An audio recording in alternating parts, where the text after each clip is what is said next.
दोस्तों, जहाँ तक मैं समझता हूँ आप घर पे पढ़ाई कर रहे होंगे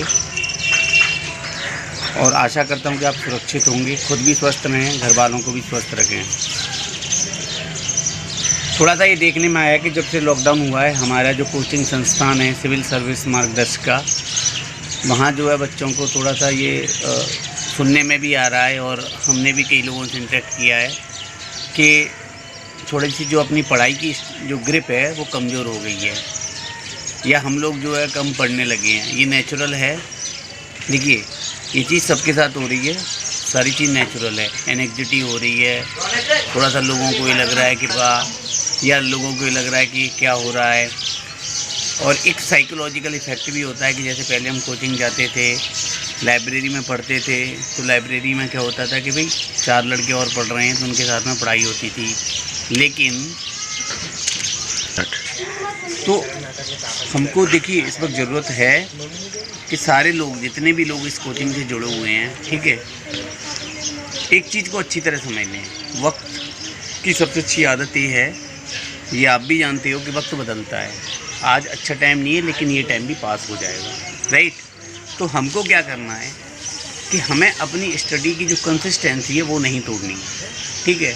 अब ये नहीं कि भाई मतलब लॉकडाउन चल रहा है या पता नहीं चीज़ों का क्या होगा, फ्यूचर की टेंशन लेके कोई फ़ायदा तो है नहीं, ना आपको कोई फ़ायदा है, ना आपके पेरेंट्स को कोई फ़ायदा है, ना आपकी स्टडी आपसे पूछ रही है। आप ये सोचते हो कि आपके एग्ज़ाम, देखिए चाहे यूपीपीसीएस हो, चाहे यूपीएससी हो, सबके प्री मेंस या जो भी एग्ज़ाम जिसकी आप तैयारी कर रहे हैं, वो एक ना एक दिन तो होंगे, ये बात तय है। 1 महीने बाद नहीं होंगे, 2 महीने बाद होंगे, 3 महीने बाद होंगे, 4 महीने बाद होंगे, लेकिन होंगे ज़रूर। या बहुत ज़्यादा उनमें डिस्टेंस भी नहीं हो सकता है, सोशल डिस्टेंसिंग, मास्क वगैरह लगा के ये एग्ज़ाम सारे कराए जाएंगे। क्योंकि अब ऐसा नहीं है कि बहुत ज़्यादा चीज़ों को एक्सटेंड किया जा सकता है क्या, थोड़ा सा ये लग रहा है कि हम थोड़ा सा नर्वस हो गए हैं, या जो है आइसोलेशन है, हर बच्चा एक दूसरे से इंटरेक्ट नहीं कर पा रहा है। तो मेरे ख्याल से छोटी छोटी चीज़ें कर सकते हैं। जैसे मैंने क्या किया था कि जैसे मेरा ऑप्शनल था एग्रीकल्चर, तो एग्रीकल्चर का कोई स्टूडेंट है, उससे आप फ़ोन पे डिस्कस कर सकते हैं। वो एक वे हो सकता है कि आप अपने टाइम को इफ़ेक्टिवली यूटिलाइज कर सकते हैं। जैसे आप एग्रीकल्चर पढ़ना है, सामने वाले को फ़ोन करिए, वीडियो कॉल कर सकते हैं तो अच्छी बात है। अगर वीडियो कॉल नहीं कर सकते हैं तो ऑडियो से फ़ोन पे आप उससे क्वेश्चन पूछिए या आप उसको समझाइए, तो आपका एक एक टॉपिक क्लियर हो सकता है। एक तो वो वे आउट हो सकता है।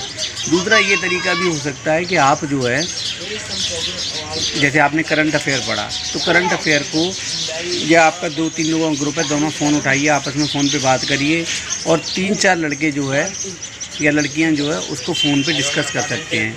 जैसे कोई भी टॉपिक, कोविड-19 अगर डिस्कस करना है तो आप फ़ोन पे डिस्कस कर सकते हैं। तीसरा हम क्या कर सकते हैं कि हम जो है टेस्ट पेपर सॉल्व कर सकते हैं। अब टेस्ट पेपर जो सॉल्व करते हैं, जैसे सर ऑलरेडी वीक में 2 बार डाल ही रहे हैं टेस्ट पेपर, तो उससे भी हमारा जो है एक मतलब वो विल है। ऐसा नहीं कि अब टेस्ट पेपर ही सॉल्व नहीं कर रहे हैं, टेस्ट पेपर आप सॉल्व कर लेंगे तो उससे भी हमारा जो है काम चल जाएगा डेली। एक तो ये तरीका हो सकता है। दूसरा, अब आप सोचेंगे भाई और क्या, कैसे पढ़ाई की जाए। पढ़ाई ऐसी इंटरेक्टिवली की जा सकती है। आपको ज़्यादा अच्छा लग रहा है, आप यूट्यूब पे अपने टॉपिक का कोई अच्छा टॉपिक देख लीजिए। आपको अगर ये लग रहा है कि कोई आपका सब्जेक्ट कमज़ोर है, आपको ने कोई चीज़ पढ़ी, तो सिमिलर इंटरेस्ट के ऐसा होता है ना कि आपका कोई फ्रेंड है, उससे आप सिमिलर इंटरेस्ट है, आपने एनसीईआरटी पढ़ी, उससे आप डिस्कस कर लीजिए, ठीक है, लेकिन पढ़िए ज़रूर। अच्छा, अगर पढ़ेंगे नहीं तो करेंगे क्या? अगर आप सारा दिन एनेक्जिटी फ़ील करते हैं, सारा दिन आप ये सोचते हैं कि भाई कोविड-19 चल रहा है, या लोगों की मौतें हो रही हैं, या ये हो रहा है, दुनिया में ऐसा हो रहा है, ठीक है, वो चीज़ आप छोड़ दीजिए। That is up to government, ठीक है। आप स्वस्थ रहें, अपने परिवार को स्वस्थ रहें, सजग रहें, जो भी गवर्नमेंट की गाइडलाइंस है उनका पालन करें, और आपका जो प्रायोरिटी फोकस एरिया है पढ़ाई करना, वो पढ़ें, ठीक है। देखो, एक चीज़ मैं आपको बता दूँ, अब मैं ज़रा मोटिवेशनल पार्ट पे आता हूँ, कि ये भी चैलेंजेज हैं जो आपकी स्टडी में आएंगे, वही चैलेंजेज आपकी जॉब में आएंगे, और यही चैलेंजेज आपकी ज़िंदगी में आएंगे, ठीक है। जब आपकी ज़िंदगी में चल रही हो तो कुछ इस तरह के पड़ाव आते हैं, कुछ इस तरह की मूवमेंट आते हैं जब लाइफ स्टक हो जाती है। तो आपको उनको कैसे पार करना है, उन चैलेंज को कैसे ओवरकम करना है, यही चीज़ आपको देखनी है। आज की डेट में अगर हम नहीं पढ़ रहे हैं तो बिलीव मी कि आपकी जो कंसिस्टेंसी है वो आपकी टूट जाएगी। और अगर कंसिस्टेंसी टूटती है तो उसको ओवरकम करने में बहुत टाइम लगेगा। या आपको ऐसा लग रहा है कि नहीं यार पीसीएस नहीं हो पाएगा, आईएएस नहीं हो पाएगा, अब कोई छोटी मोटी नौकरी देख लेते हैं, प्राइवेट देख लेते हैं। मेहनत सब में बराबर है, प्राइवेट नौकरी भी ऐसा नहीं है कि आप जाओगे तुरंत मिल जाएगी, ठीक है। हाँ, थोड़ा बहुत साइकोलॉजिकल इफ़ेक्ट सब पे पड़ा है, ऐसा नहीं है। हम भी बहुत मतलब ऐसा नहीं है कि भी बहुत ज़्यादा पढ़ रहे हैं उसी, जैसे जब आपका पेपर आता है, ह्यूमन नेचर है, सब 16 घंटे पढ़ते थे, अभी नहीं पढ़ रहे हैं, ठीक है। तो वे कुछ भी होना चाहिए, आप अपने दोस्तों को फ़ोन पे बात करके पढ़ सकते हैं, वीडियो कॉल करके पढ़ सकते हैं, यूट्यूब चैनल पे आप देख के पढ़ सकते हैं, ठीक है। कोई अपना इंटरेस्टिंग टॉपिक देख के पढ़ सकते हैं, लेकिन मतलब ये है कि आपका पढ़ाई से जुड़े रहना, ठीक है। उस चीज़ को आपको मतलब ब्रेक नहीं करना। हाँ, घर में टाइम बिताइए, स्पेंड कीजिए, ये अच्छा टाइम है अपने घर परिवार के साथ में आपको डिस्कस करने का, उनकी प्रॉब्लम्स भी देखिए, घर में भी टाइम आप स्पेंड करो, खेलो अपने जो भी बड़े बुजुर्ग हैं या बच्चों के साथ में। लेकिन आप इतना कर सके कि इफ़ेक्टिव 3 या 4 घंटे, अगर ज़्यादा नहीं है तो 3 या 4 घंटे आप स्पेंड कर सकते हैं। और अगर किसी टॉपिक को डिस्कस कर रहे हैं, दोस्तों से बात कर रहे हैं, तो उसमें आपका काफ़ी टाइम जो है मतलब पढ़ाई में जा सकता है, तो वो अच्छी बात है।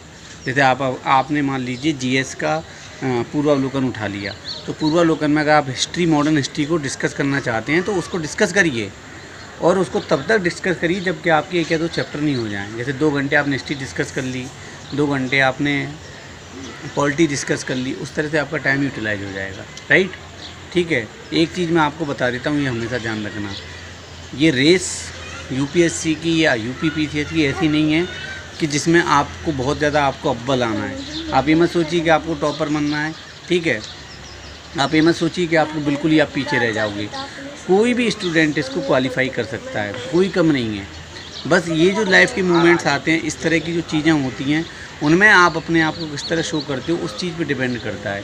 ऐसा नहीं है कि जो यूपीएससी क्रैक कर रहा है उसको बहुत अच्छी हिस्ट्री, पॉलिटी, ज्योग्राफी आती है, ठीक है। और मैं पहले भी आपने कहीं सुना होगा और देखा होगा कि ज़रूरी नहीं है आपका इस रेस में जो है अव्वल आना, ज़रूरी नहीं है कि आप इस रेस में पीछे छूट जाएंगे, ज़रूरी है आपका इस रेस में बने रहना। समझ रहे हैं? ये बहुत ही मतलब आपका एकदम स्ट्राइकिंग पॉइंट है कि ज़रूरी है आपका इस रेस में बने रहना। इस रेस में आपको बनना है, और इस रेस में आपको बनने रहने के लिए कुछ नहीं करना है। जो स्टूडेंट हैं हमारी कोचिंग के, वही वेल कैपेबल एनफ है, और उन्हीं के साथ आप compete करते रहिए। दोस्तों से बात करिए, उनसे पूछिए क्या चल रहा है, कैसे वो पढ़ रहे हैं, ठीक है। जैसे मैं एक स्टूडेंट से पूछा, वो बता रहा है कि हमने डेली एक टेस्ट पेपर सॉल्व कर लेता हूँ, डेली न्यूज़पेपर पढ़ लेता हूँ, न्यूज़पेपर आजकल पढ़ रहे हैं, ठीक है। तो उस तरह से आप अपना कर सकते हैं, लेकिन हौसला रखिए, ठीक है, कॉन्फिडेंस रखिए, और अपने आप में इतना कॉन्फिडेंस होना चाहिए कि हाँ, चीज़ें जब अच्छी होंगी तो मैं इसको कर ले जाऊँगा। लेकिन ऐसा नहीं है कि भाई बिल्कुल ही आप बिल्कुल जीरो पे आ जाओ, आप छोड़ दो। देखिए, ये कोचिंग नहीं है, एक फैमिली की तरह मैं पहले भी बता चुका हूँ, ठीक है। छोटी से छोटी प्रॉब्लम सर ने आपकी सॉल्व की है, चाहे वो इवन आपकी पर्सनल ही क्यों ना हो। अगर नहीं है तो मैं आपको बताता हूँ, मेरे साथ तो ऐसा हुआ, इवन पर्सनल प्रॉब्लम भी सर ने मेरी सॉल्व की है, चाहे रात के 12 बज रहे हों या दोपहर में आपने कोई मैसेज किया हो। तो it's not like a coaching जो मतलब दिल्ली में जिस तरह की कोचिंग चल रही है उस तरह की नहीं है। ये एक फैमिली है जहाँ हर आदमी आपका फैमिली मेम्बर है। तो जब आपको इतना प्यार मिल रहा है, इतना सपोर्ट मिल रहा है, इतना बैकअप है, तो हमको क्या करना है? हमको सिर्फ ये कि हमारा जो टारगेट है उसकी तरफ हमको अग्रसर होना है, विमुख नहीं होना है। समझ रहे हैं? डेविएट नहीं होना है। तो लास्ट में मैं आपको ये कहूँगा, घर पे रहें, सुरक्षित रहें, गवर्नमेंट की गाइडलाइंस फॉलो करें, और अपना टाइम स्पेंड करने के लिए NCERT पढ़ें, बुक्स पढ़ें, जो आपको अच्छा लग रहा है, लोगों से, दोस्तों से डिस्कस करें। और ये सबसे बेस्ट वे आउट है। कुछ नहीं, फ़ोन उठाइए, अपने दोस्तों से बात करिए, एक टॉपिक लीजिए, फिर दूसरे दोस्त से बोलिए, फ़ोन उठाइए, टॉपिक डिस्कस कीजिए। ऐसे करके आपके 6 घंटे भी निकल गए, मोर देन एनफ। ठीक है, थैंक यू।